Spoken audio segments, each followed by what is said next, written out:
అండి ఈరోజు తెలంగాణ స్టైల్లో చింతపండు చారు ఎలా చేయాలో చూద్దాం రండి.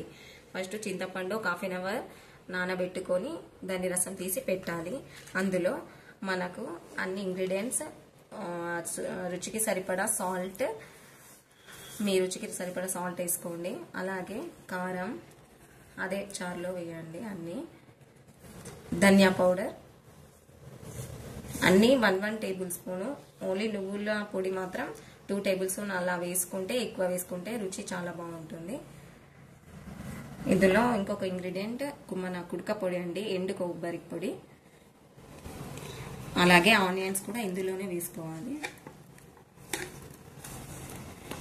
కొత్తిమీర కూడా ఇందులోనే వేసుకోవాలి.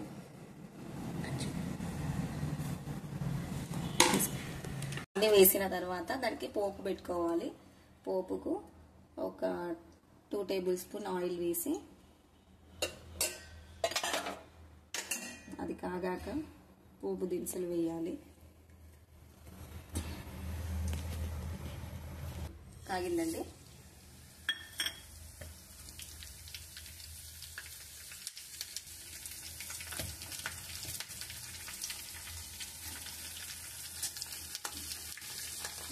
కొంచెం గోలేసిన తర్వాత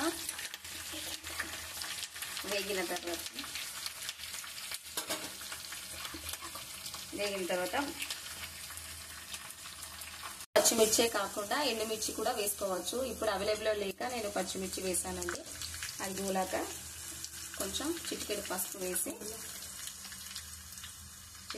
వేసి ఈ తాల్పుని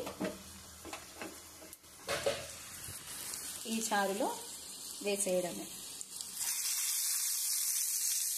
టేస్టీ తెలంగాణ స్టైల్లో చింతపండు చారండి.